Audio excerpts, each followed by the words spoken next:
Hi! In front of me is Oppo Pad Air, and today I would like to show you how you can change default apps on this device. First of all, go into Devices Settings. In them, scroll down to tap on Apps. Then choose Default Apps and pick one of those sections.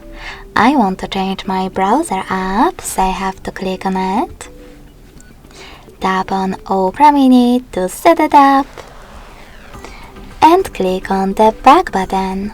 So when I do that, as you can see, my default app has changed.